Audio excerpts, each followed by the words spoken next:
Hot with a mix of sun and clouds, reaching a high of 91. I'm meteorologist Jason Caterina on AM 560, The Answer.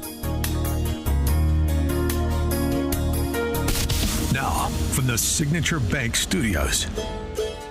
If you're looking for the latest news, insight into what it means, and the sharpest opinion, there's only one station in Chicago where you can turn, and it's this one. We're AM 560, The Answer. Top of the morning, Dan Proft here. We discussed this a bit earlier, but I want to revisit it with our next guest, Pastor Corey Brooks. And that is what BLM Brandon Johnson, he's the mayor of Chicago, don't you know, had to say over the weekend when he did a stop at a church in the Grand Crossing neighborhood, New Life Covenant Church. And he was joined by the pastor there, a gentleman named John Hanna, talking about the violence and the progress that has been made, the reduction in murders and shootings, which is happening nationally, and has very little nexus to any particular policies that Brandon Johnson has advanced, but nevertheless.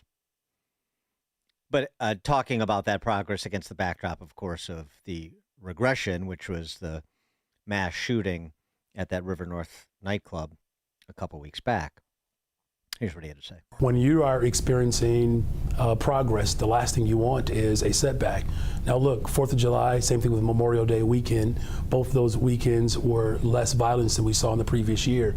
Yeah, I wouldn't engage in too much self-congratulations, but he can't help himself. But the pastor, I thought, said something that was even more troubling. And if we really look at the gun issues in America, it's not something that the city needs to deal with. It's something that our federal and our national government has to address. Our federal and national government is the same thing, but the gun issues or violence issues in the city of Chicago shouldn't be addressed locally. They should be addressed nationally. That, to me, is a particularly odd thing for a pastor to say, because it is through family and church, isn't it, Pastor, that you're going to solve the behavioral problem that manifests itself as a violence problem, isn't it? And then they got on to talk about how Chicago's joining California in suing ICE to protect its sanctuary city status and all that jazz.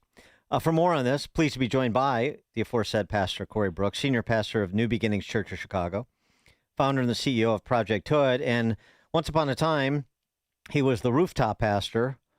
Now he is the Million Steps pastor. He is embarking upon a 1 million steps to opportunity, a walk across America, not hands across America, walk across America, walking from New York City to L.A. to try to raise $25 million for underserved communities. We'll get all the details. Pastor Corey Brooks, thanks for joining us. Appreciate it.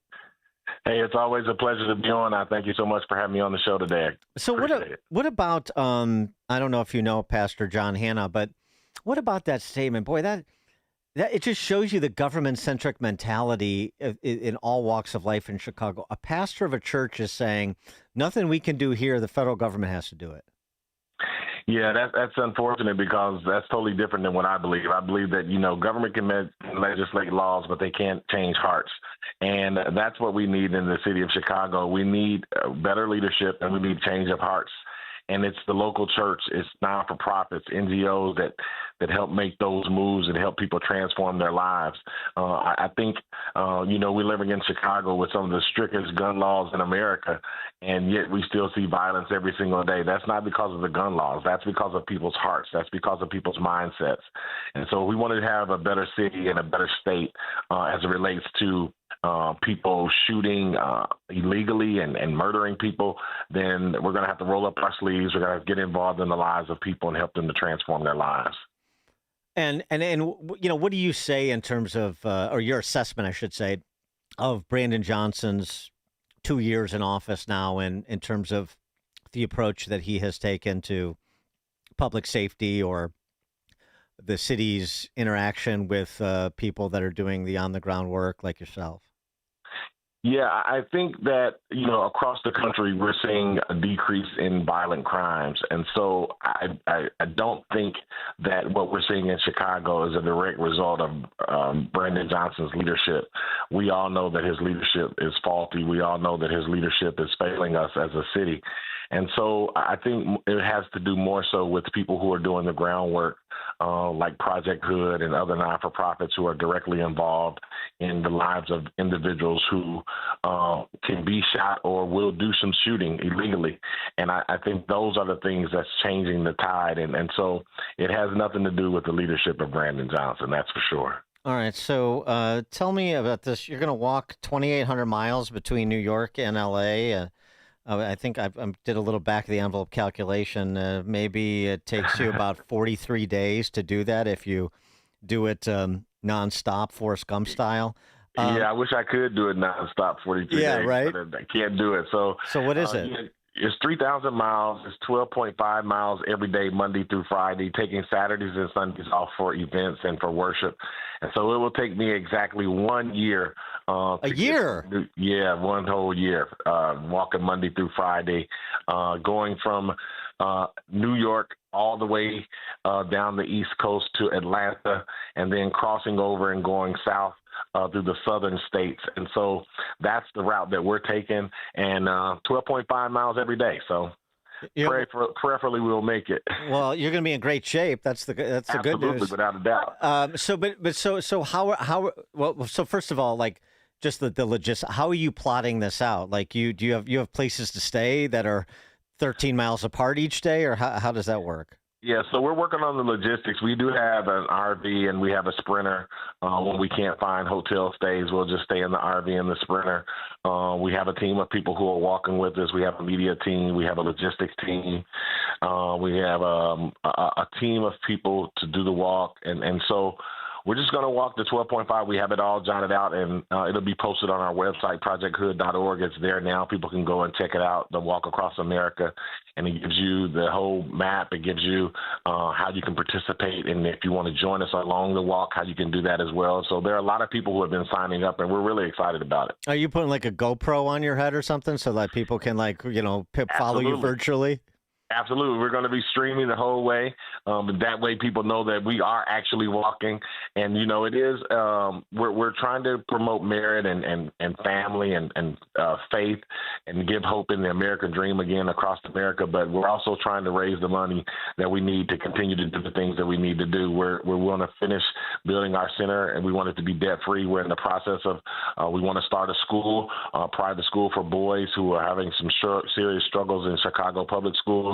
We want to create an endowment so that these programs can last. And then we want to start putting Project Hoods in urban areas across America to help them to transform their neighborhoods as well. And so it's really about letting everyone know that every neighborhood, every block, regardless of where you are, rural or urban, can make a comeback in America. So this raise is to complete the vision for Project Hood on the South Side and then to replicate it in other urban centers, or to begin the process of that.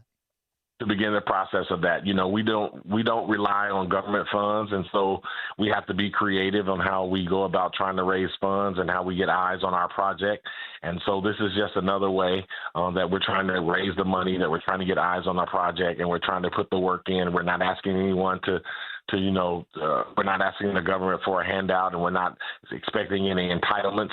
We're rolling up our sleeves, and we're telling the American people, hey, just join us in the work that we're trying to do. We believe we have something that really works, and we need your help. And so are you working through like other faith communities around the country in terms of getting congregants and parishioners to join you? Is that sort of the way, like for whatever, how a mile, 5 miles, 10 miles when you're in their neighborhood? Absolutely. We're reaching out to different churches, different organizations, and hopefully they'll come out and walk with us. Not only will they walk with us, but they'll host events across America. And so we're really excited about a lot of the events that we're planning. The kickoff in New York is underway. It's being planned. It's going to be a really big event. And so hope you get a chance to participate in that. If people can't come out and walk with us in New York or in Times Square, get us kicked off, they can at least tune in and watch us streaming and watch the Walk Across America. So when do you plan on kicking off this year-long walk? September 1st of this year. It'll be September 1st of this year, and then we'll see everyone periodically throughout the year as we continue the walk. But September 1st is the kickoff date, Times Square, New York. And so Times Square, okay, you need to start, like launch it right next to the Naked Cowboy, right? So September 1, and so who minds the store at Project Hood while you're gone walking? So we have a great team, Dez and Brian, our COO, and our chief of staff. They do a great job running Project Hood. I'm putting together a team to run the church as well. I will be able to make it back on some Sundays and fly back when I'm in major cities. I can fly back on some Sundays since Saturdays and Sundays we're off. It won't be there very often, but we have pastors who are already donating their time to come in and preach on a Sunday. So our congregation is going to be stable. We're going to be doing a lot of stuff virtually. We got a lot of devotionals and things planned. So it's going to be a real growth time, not just for me, but for our neighborhood and for our church. It's an opportunity for our church and neighborhood to say to America, hey, we're not looking for any entitlements. We're not looking for any mandates. We're just looking for some help, and we're rolling up our sleeves, and we believe that we can take self-responsibility and do it ourselves if we just had a little help. So you've been on a rooftop for an extended period of time. Now you're walking from New York. So, like, are you already planning, like, to swim the English Channel, pulling a rowboat like Jack LaLanne, or what is that? What other feats are you devising? I don't think I'll ever be swimming anywhere other than the pool at the Project Hood Leadership and Economic Center. That's about as far as I'm going to go. All right. I never know what's going to, you have to be real creative. When you decide, hey, we're not taking government funds, you have to be creative to make sure that you are able to resource the projects that you're trying to do.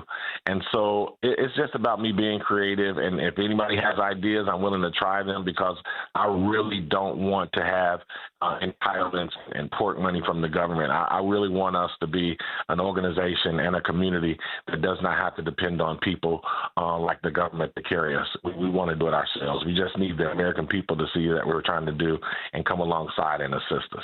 All right, and he's putting a million steps to that commitment. Corey Brooks, Pastor Corey Brooks, senior pastor of New Beginnings Church of Chicago, founder and CEO of Project Hood. The Corey Brooks Walk Across America kicks off on September 1st, so we'll be paying attention to that and promoting it on the show once you get in advance of getting going and once you get going as well. Corey Brooks, thanks so much for joining us. Appreciate it. Thank you so much. Appreciate it. All right, and Corey Brooks, join us on the Turnkey.pro answer line. There's only one radio show in Chicago talking about today's biggest stories and telling you what they really mean. That show is this one, Chicago's Morning Answer on AM 560, The Answer. If you have unfiled taxes,